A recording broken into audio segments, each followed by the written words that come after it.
जहन्नम के अजाब का बयान। नहमदुहु व नुसल्ली अला रसूलिहिल करीम, अम्मा बाद। मोहतरम हाज़रीन, अल्लाह ताला ने इंसान को इस दुनिया में आजमाइश के लिए पैदा फरमाया है।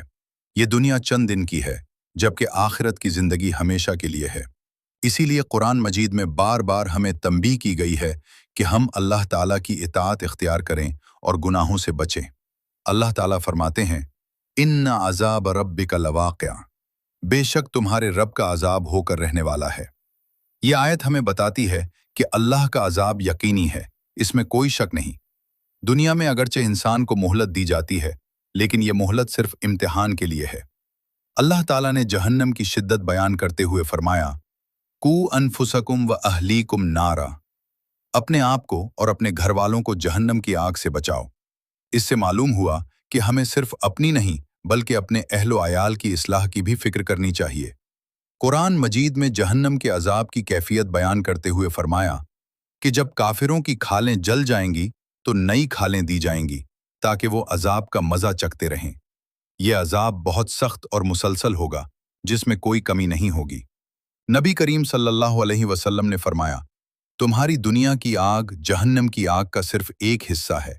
और एक हदीस में फरमाया, सबसे हल्का अजाब भी ऐसा होगा कि इंसान का दिमाग खोलने लगेगा।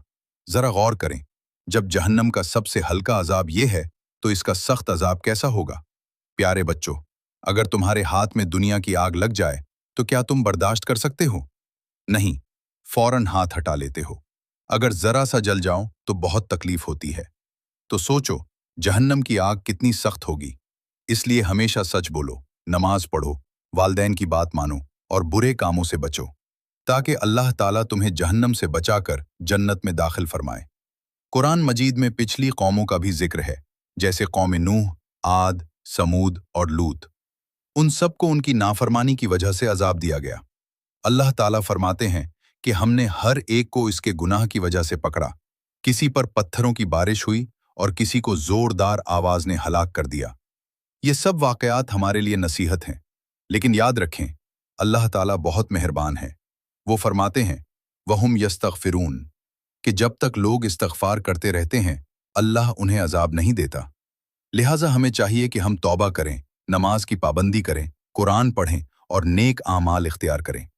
नतीजा आखिर में यही कहना है कि जहन्नम के अजाब का जिक्र हमें डराने के लिए नहीं बल्कि सीधे रास्ते पर लाने के लिए है।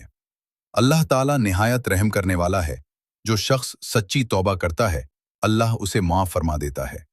लिहाजा हमें चाहिए कि हम अपनी ज़िंदगी को अल्लाह ताला की इताअत के मुताबिक गुजारें, गुनाहों से बचें और अपने आप को और अपने घर वालों को जहन्नम की आग से बचाने की कोशिश करें। अल्लाह ताला हमें जहन्नम के अजाब से महफूज फरमाए और जन्नतुल फिरदौस नसीब फरमाए। आमीन या रब्बुल आलमीन।